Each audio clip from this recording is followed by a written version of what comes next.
नमस्कार साथियों। आज हम चर्चा करेंगे समय से पहले और भाग्य से अधिक कभी किसी को कुछ नहीं मिलता। तो प्रस्तुत है, जैसा कि सबको विदित है कि सुदामा और श्री कृष्ण बाल सखा थे।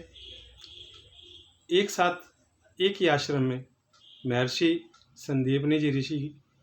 संदीपनी ऋषि जी के यहाँ पढ़ा करते थे। ठीक है। अब समय अनुसार भगवान कृष्ण तो द्वारकाधीश के राजा बन गए और सुदामा जो था वो दरिद्रता से पूर्ण अपने जीवन को व्यतीत कर रहा था, भिक्षा मांग करके सारा जीवन गरीबी में बिता दिया। और पत्नी उनकी एक बार उनसे कहने लगी कि आपके कृष्ण भगवान मित्र हैं, वो द्वारकाधीश हैं, संपदाओं से युक्त हैं, सब कुछ है उनके पास में, तुम उनके पास जाकर के कुछ सहायता क्यों नहीं मांग लेते।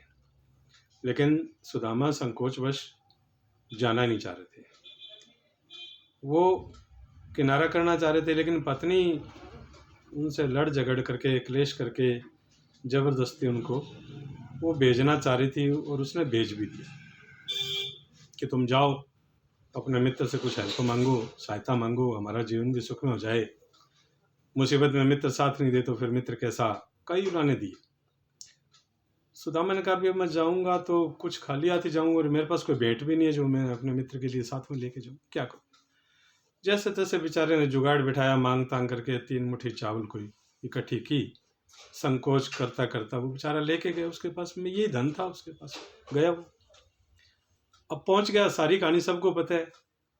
अब कृष्ण भगवान ने उसके 3 मुट्ठी चावल में से 2 मुट्ठी चावल जो है वो खा लिए। अब तीसरी मुट्ठी खाने लगे तो रुक्मणी माता ने उनका हाथ पकड़ लिया, कहे भगवान आप क्या कर रहे हो, त्रिलोकी की सारी संपदा दे रहे हो, आपके पास क्या बचेगा, आप तो कुछ भी नहीं बचेगा, वो दरिद्रता तो आपके पास आ जाएगी। बहुत कुछ दे दिया आपने, इन्होंने बड़े उदार हैं आप, तो इतना ही पर्याप्त है कि ये इसी संपदा को बचा ले। तो धन वैभव संपदा अलौकिक सब कुछ दे दिया उन्होंने, यानी स्वर्ग की भी संपदा उनको मिल गई एक प्रकार से, महल मूल सब कुछ हो गया जी, कोई कमी नहीं थी। सुदामा को बेचारे को तब तक तो पता ही नहीं था, लेकिन वो जब अपने घर पहुंचा तब उसे पता लगा। तो भावार्थ ये कि उसका समय जब बदला तो सारी संपदाएं भी मिल गई। जब तक समय खराब था सारा जीवन उसने कष्ट में जीवन व्यतीत किया, दरिद्रता से पूर्ण जीवन व्यतीत किया। लेकिन जब समय बदला, कृष्ण जी की शरण में चले गए, ईश्वर की शरण में चले गए, तो ईश्वर ने उसकी सारी विपदाएं हर ली। तो वहाँ जब भाग्य साथ नहीं दे तो इंसान को ईश्वर की शरण में जाना चाहिए, उसका भाग्य परिवर्तन हो जाता है। अब ये तो प्रसंग था कि समय के साथ कैसे मतलब उसका जो भाग्य का जुड़ा हुआ है हिसाब, समय बदला तो भाग्य भी बदल गया उसका। अब ये बात आती है कि भाग्य से अधिक भी नहीं मिलता किसी को। ये तो था ना समय से पहले, आगे बात। अब है भाग्य से अधिक किसी को कुछ नहीं मिलता, समय से पहले और भाग्य से अधिक नहीं मिलता। तो अब भाग्य पर बात करें तो एक बार एक व्यक्ति जो भगवान शिव का उपासक था, बड़ा दरिद्र था, और वो भगवान की उपासना नित्य प्रतिदिन करता था। भगवान शिव उसकी भक्ति से प्रसन्न थे, लेकिन उसके भाग्य में कुछ लिखा ही नहीं था, वो दरिद्रता पूर्ण जीवन ही लिखा हुआ था, क्योंकि उसके प्रारब्ध जो थे, उसके प्रारब्ध पीछे के जन्म के कर्म उसके वैसे ही थे, उसके अनुरूप ही उसको जीवन व्यतीत करना था। माता पार्वती कहने लगी भगवान ये आपका उपासक है, आपका भक्त है और दरिद्र है, तो इसे आप कुछ संपदा प्रदान करें ताकि इसका जीवन सुख में हो जाए। शंकर जी ने कहा पार्वती इसके भाग्य में लिखा नहीं है, इसके भाग्य में सुख संपदा नहीं लिखी हुई, तो इसे क्या वरदान दूं कोई। लेकिन माता जिद करने लगी कि नहीं भगवान आप किसी को वरदान दो उसका भाग्य ना बदले, ये कैसे संभव हो सकता है। इसलिए आप, मेरी विनती है कि आप इसको वरदान जरूर दो। भगवान ने कहा भी ठीक है, अगर आप कह रही हो तो मैं दे देता हूँ, तू भी देख ले भाई। भगवान प्रकट हो गए वहाँ जंगल में, वो लकड़ियाँ बीन रहा था, वहाँ भगवान प्रकट हो गए। तो भगवान, उसकी पत्नी भी थी और छोटा बच्चा भी था उसका। भगवान ने कहा भी भक्त बात सुन, मैं तेरे से बड़ा प्रसन्न हूँ, तू मेरी बड़ी भक्ति करता है, तू वरदान मांग, कोई मांग। भगवान को देखकर बड़ा खुश हो गया, बड़ा उसको हर्ष हुआ कि ईश्वर खुद आ गए। वो प्रणाम करने लगे, है भगवान मेरे धन्य भाग है कि आपके दर्शन हो गए, मुझे कुछ नहीं चाहिए, बस आपकी कृपा बनी रहे, आपके दर्शन मेरी आंखों में समाये रहे, मेरे हृदय में बस आप बसे रहो, मुझे कुछ नहीं चाहिए, मैं संतुष्ट हूँ, बस आपका दर्शन हो गया भगवान। ये वो इतना बेचारा खुश हो गया इसमें। वो पत्नी सोची ये बड़ा बेवकूफ़ आदमी है, भगवान आ गए और ये मांग ही नहीं रहा।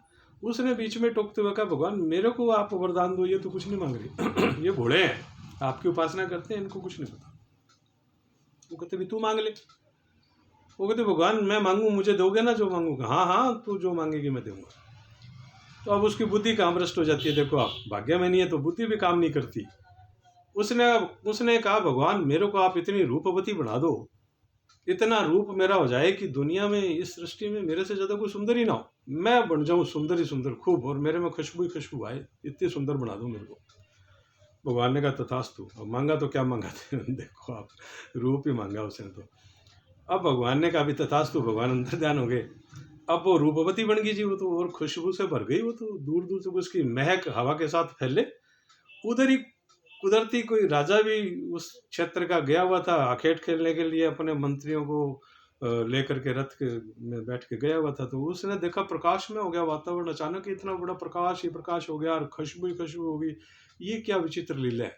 देखा तो खुशबू जिस दिशा से आ रही थी उधर से ज्यादा आ रही थी। उनका इधर क्या चीज है भी, देखा तो उसे चल करके उन्होंने अपने टोली को साथ लिया और वो चल पड़ा रथ लेके उधर भी, देखे क्या है। अब जाके देखा, चलते चलते चलते पहुंच गए वहां, देखा तो वहां एक अप्सरा खड़ी। उसने राजा ने कहा ये तो कोई अप्सरा है, ये तो रंभा से भी ज्यादा सुंदर, इतनी सुंदर रूपवती और सुगंध से भरपूर खुशबू आ रही है। बड़े मस्त हो गया वो राजा। उसको कुछ नहीं दिखाई दे, वो स्त्री दिखे बस, उसको तो अप्सरा दिख रही है। वो आसक्त हो गया उस पे जी। भी रानी तो ये बने तो बात बने जिंदगी की, तो ये तो रानी के लायक है मेरी तो। वो भी उसको देख रही है, राजा को, राजा का वैभव देख रही है, रूप देख रही है, उसका रूप का लावण्य यौवन उसको देख के वो उस पर मस्त हो गई, वो मुग्ध हो गई उस पर स्त्री जो उसकी थी दरिद्र गरीब की। वो उसको देख रही है राजा को, और वो राजा उसको देख रहा है। उसके बाद में राजा ने प्रस्ताव रख दिया भी मैं तुझे महलों में ले चलता हूँ और तू मेरी रानी बन। तू यहाँ कहाँ, लगता है कोई अप्सरा है धरती पे उतर के आई है। वो कहती भी आप मुझे रखोगे जीवन भर, तब तो मैं चलती हूँ। हाँ, वो कहता बिल्कुल मैं जीवन भर रखूँगा, मेरी पत्नी रहेगी तू, चल मेरे साथ, मैं तुझे सब सुख सुविधा दूंगा, मेरे पास चल, तू मेरे साथ चल। वो तो चल पड़ी जी उसके साथ में। उसने तो भूल गई, वो बच्चा भूल गई, पति भूल गई, सब कुछ भूल गई, दायित्व भूल गई अपना, बुद्धि भ्रष्ट होगी ना। चल पड़ी, समय की बात है, चल पड़ी। तो महलों तक ले गया वो अपने पास में, राजा अपने महल में। और वो बाकी रानियों से कहा भी मैं नई रानी लेके आया हूँ और इसका स्वागत करो। वो आरती का थाल थूल सजा करके लाई भी, चलो नई बहू आई है, नई रानी आई है, स्वागत करेंगे। बड़े प्रसन्नचित्त से राजा उसको अंदर ले जा रहा है और उधर वो आरती उतार रही है। इधर वो बेचारा दुखी होगा, कुंठित हो गया। वो तो उसकी पत्नी चली गई, दुखी तो होना ही था उसका, तो बेचारे का अंदर आत्मा सारी तड़पने लग गई भी ये क्या हो गया मेरे साथ। पत्नी थी वो भी छोड़ के चली गई। पार्वती ने कहा भगवान इसके साथ तो बेचारे के साथ अनर्थ हो गया, ये तो बेचारा लुट गया। ये क्या वरदान, ये क्या वरदान मिला, ये तो लुट गया। भगवान ने कहा भी मैं फिर दे के देख लेता हूँ, तू देख ले इसके भाग्य में फिर कुछ नहीं है। वो कहते नहीं, इसको वरदान दो आप। भगवान फिर अवतरित हुए, बोले बोल भगत बता, सब कर्मों का लेख है, तू मांग क्या मांगता है, मैं तुझे वरदान फिर देने आया हूँ। उसने कहा भगवान आप मेरे पे इतने प्रसन्न हो तो मुझे ये वरदान दे दो, ये है ना जो गई है ना मेरी पत्नी, आप इसको महल में घुसते, ये घुसेगी ना जैसे, इसको कुतिया बना देना आप, बस मैं तो ये चाहता हूँ ये कुतिया बन जाए महल में जाते ही। गुस्सा आया हुआ था बेचारा दुखी हो गया, कहता ये कुतिया बन जाए। अब वो आरती उतार कर जैसे उसको लेके जाने लगे, वो तो जी बनी कुतिया। वो कुतिया बन गई तो वो लोगों ने दिखा रही, ये अभी इतनी सुंदर रूप की नारी थी, अप्सरा थी, और ये कुत्ती कहाँ से आ गई। इधर उधर नजर दौड़ाई, कुछ नहीं है। उन्होंने कहा ये तो कोई जादूगर नहीं है भाई, ये तो कोई आफत आ गई, कोई उनको समस्या है। महाराज क्या हो गया ये। राजा ने भी देखा ये तो कुत्ती बन गई। अरे ये क्या हो गया, ये तो कोई अला बला है, पता नहीं भूतनी है, प्रेतनी है, चुड़ैल है, क्या है पता नहीं यार, क्या आफत आ गई। अरे भगाओ भाई भगाओ। उसने कहा मंत्रियों को, और वो जो संतरी पंतरी थे उनको कहा अरे मारो मारो इसको, भगाओ, ये क्या आफत आ गई, कहाँ ले आए इसको।